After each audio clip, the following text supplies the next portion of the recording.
अस्सलाम वालेकुम students, welcome to mathematicsoutlet.com। मेरा नाम अम्मार मुजाहिद है और चैप्टर नंबर 1 जो कि फंक्शंस के मतलब था वो कंप्लीट हम कर चुके हैं और आज हम चैप्टर नंबर 2 स्टार्ट करने लगे हैं और आज हम सीखेंगे रेट ऑफ चेंज के बारे में। अगर आपको याद हो तो जब हम फंक्शन का टॉपिक स्टार्ट करने लगे थे तो आपको मैंने बताया था कि फ़ंक्शन को स्टडी करने का बुनियादी मकसद ये होता है कि आप किसी क्वांटिटी के अंदर जो चेंज आ रहा है उसको मेजर कैसे कर सकते हैं। ठीक है, तो बेसिकली आज हम उसी टॉपिक को सीखने जा रहे हैं कि क्या तरीकाकार होगा कोई भी चीज़ जो तब्दील हो रही है कैसे चेक किया जाए कि ये कितनी तेज़ी से तब्दील हो रही है। उसको मैथमेटिक्स में रेट ऑफ चेंज का नाम दिया जाता है। ठीक है, तो लेट्स से मेरे पास एक फंक्शन है, उसको हम y is equal to F of X से आमतौर पर रिप्रेजेंट करते हैं और हम यहाँ पर इसका एक ग्राफ भी ड्रा कर देते हैं, खुद से कर्व ले लेते हैं।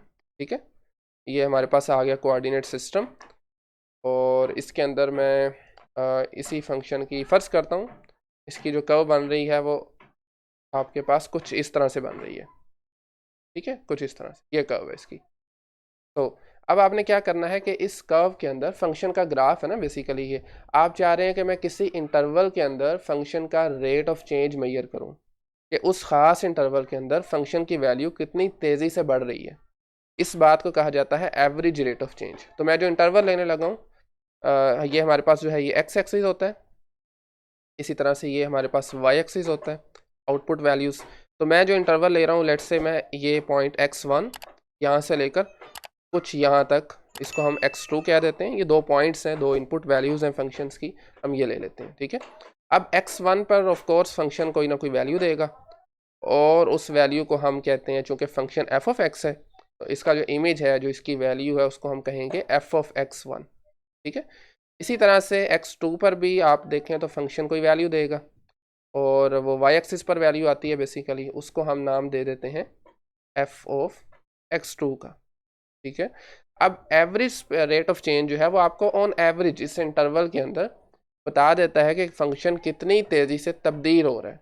और इसको मैथमेटिकली मेजर कैसे करते हैं, आपने सिंपली चेंज इन y यानी y वैल्यूज़ में change divided by change in x, ये फॉर्मूला है इसको मेजर करने का। मैं यहाँ पर लिख देता हूँ एवरेज रेट ऑफ चेंज,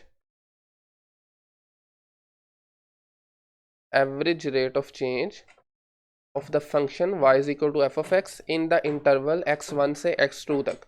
इसके इक्वल होगा ये चेंज इन y, जिसको हम कहेंगे F of x2 minus F of x1। ठीक है, divided by change in x, इस इंटरवल के अंदर बात हो रही है। तो इस इंटरवल का जो चेंज अगर हम देखें तो वो x2 माइनस x1 आ जाएगा। ऐसे ही है ना, आपका जो x2 माइनस x1 है वो ये वाला डिस्टेंस होगा और y2 माइनस y1 जो है वो यहाँ से लेकर यहाँ तक का डिस्टेंस होगा। इनकी जो रेशो होती है इसे हम कहते हैं एवरेज रेट ऑफ चेंज। ठीक है, और ये जो एक्सप्रेशन मैंने यहाँ पर लिखा है इसको अगर इन शॉर्ट आप लिखना चाहें तो आप इसको del Y divided by del X भी आप देखेंगे कुछ बुक्स में लिखा होता है। ठीक है, डेल का मतलब है चेंज, तो change in Y divided by change in X. ये आपके पास जो है ये सारा डिस्टेंस, इसको हम डेल एक्स कहेंगे और ये जो डिस्टेंस आपको नज़र आ रहा है इसको हम डेल वाई का नाम देंगे। ये एक्सप्रेशन बेसिकली आपको स्लोप प्रोवाइड करता है। किसकी स्लोप प्रोवाइड करता है? स्ट्रेट लाइन की। कौन सी लाइन? जो कि इन दो पॉइंट्स को ज्वाइन करती है, x1 coma F of x1 और x2 coma F of x2। ये दो लाइन पॉइंट्स को ज्वाइन करने वाली जो लाइन होती है इसको सीकेंट लाइन कहा जाता है। क्या कहा जाता है? That is called the secant line. यहाँ पर हम मेंशन भी कर देता हूँ, इस लाइन का नाम होता है जी सीकेंट लाइन। और एवरेज रेट ऑफ चेंज जो है वो बेसिकली आपको सीकेंट लाइन की स्लोप प्रोवाइड करता है। अब जब हमने स्लोप वाला टॉपिक पढ़ा था तो आपको मैंने बताया था कि स्लोप जो है आपकी वो बताती है कि फंक्शन कितनी तेज़ी से तब्दील हो रहा है। देखें, चलिए मैं आपको रफली थोड़ा सा आइडिया दे देता हूँ दोबारा फिर उस बात का। आपकी जो स्लोप फर्ज करें लाइन इस तरीके से, तो इस लाइन की स्लोप आप जानते हैं पॉजिटिव होती है। जैसे जैसे आप इसको कुछ बेंड करते जाते हैं ये कम होती है। ठीक है, मज़ीद इस तरीके से करते हैं तो आपके पास मज़ीद कम हो जाती है। आप हॉरिजॉन्टल लाइन ले लेते हैं तो इसकी स्लोप ज़ीरो होती है, मतलब no change with respect to X. ठीक है, इसी तरह से अगर आप इसको कुछ इस तरह से ले लेते हैं तो इसको कहते हैं ये नेगेटिव स्लोप है, आपकी वैल्यूज़ कम होती जा रही हैं। तो आपकी जो सेकेंड लाइन है ये आपके पास किस तरह की भी शेप होगी उसके मुताबिक फंक्शन की वैल्यू कम हो रही होगी या बढ़ रही होगी। इस केस में देखें तो हमें पता चल रहा है कि फंक्शन की वैल्यू बढ़ रही है। ठीक हो गया। तो ये काम है basically average rate of change का। फंक्शन की आप किसी इंटरवल के अंदर ये चेक कर सकते हैं कि कितना तेज़ी से वो तब्दील हो रहा है। और बेसिकली ये एक बहुत पावरफुल टूल है किसी भी फंक्शन के बिहेवियर को एनालाइज करने के लिए। ठीक हो गया। लेकिन इसमें छोटी सी प्रॉब्लम है, और प्रॉब्लम मैं आपको एग्जांपल में बताता हूँ। ओके, तो एग्जांपल के तौर पर हम यहाँ पर एक फंक्शन लेते हैं। सॉरी, फंक्शन जो मैं ले रहा हूँ, लेट्स से हम ले लेते हैं सादा सा फंक्शन, पैराबोला ले लेते हैं, y is equal to X square. ठीक है, इसका पहले मैं ग्राफ ड्रा करता हूँ, फिर आपको बताऊँगा कि कैसे आप rate of change, average rate of change measure कर सकते हैं, और उसमें छोटी सी जो प्रॉब्लम है वो क्या है। ओके, सो ये हमारे पास आ गया कोऑर्डिनेट सिस्टम।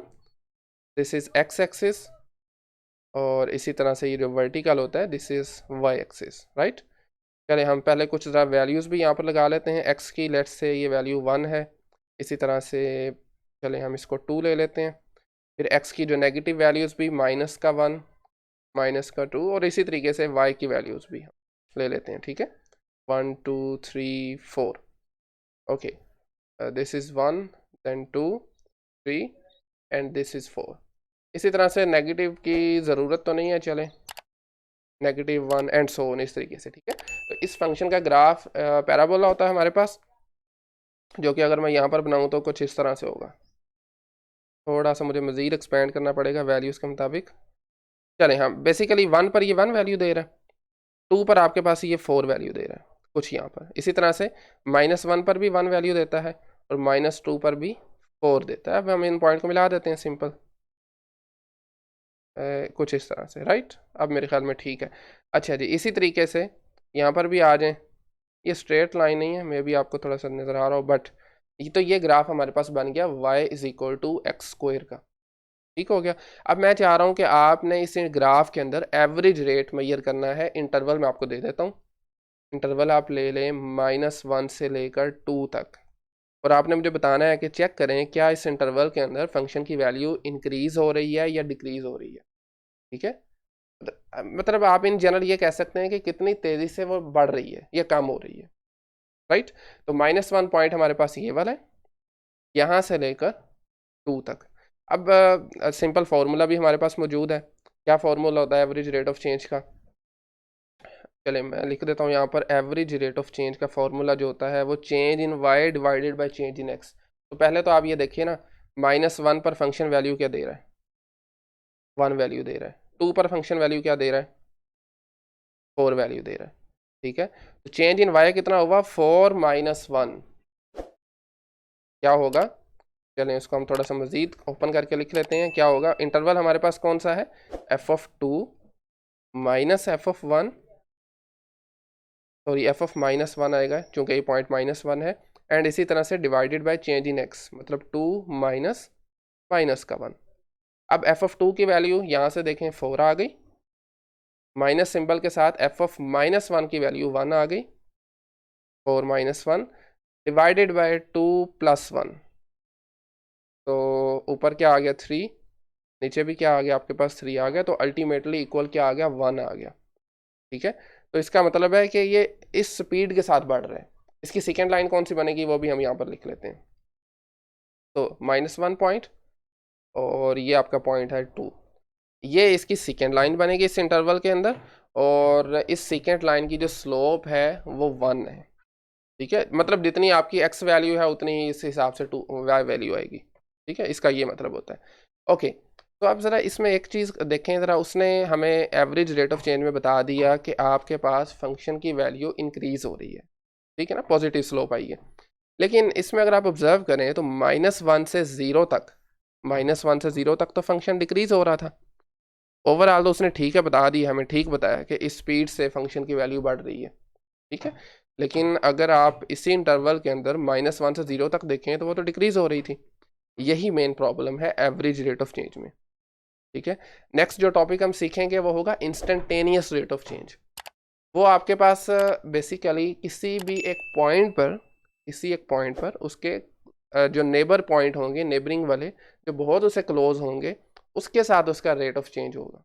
ठीक है, अपने आप के अंदर वो भी एवरेज ही होगा, लेकिन उसे हम कहते हैं इंस्टेंटेनियस रेट ऑफ चेंज। मतलब मैं 1 पर चेक करना चाह रहा हूँ, सिंपल आप 1 पर चेक करना चाह रहे हैं, तो 1 पर क्या होगा, इसके बहुत जो क्लोज पॉइंट्स हैं ना, उनके रिस्पेक्ट से आप average rate of change find करेंगे, उसको हम इंस्टेंटेनियस कहते हैं। ठीक है, तो आज के लेक्चर में जस्ट आपने यही देखना है, आपने सीखा है बेसिकली कि एवरेज रेट ऑफ चेंज क्या होता है, ये हमें प्रोवाइड क्या चीज़ करता है, जो कि आपको मैंने बता दिया है कि स्लोप देता है हमें सेकेंड लाइन की। सेकेंड लाइन कौन सी, जो कि दोनों पॉइंट्स को ज्वाइन करने से बनती है।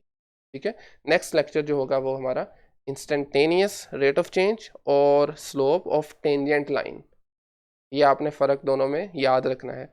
एवरेज रेट ऑफ चेंज जो होता है वो स्लोप देता है सेकेंड लाइन के लिए, और इंस्टेंटेनियस रेट ऑफ चेंज, जिसको अभी हम आगे जाके देखेंगे, वो स्लोप प्रोवाइड करता है टेंजेंट लाइन के लिए। ठीक है, आज के लिए इतना ही।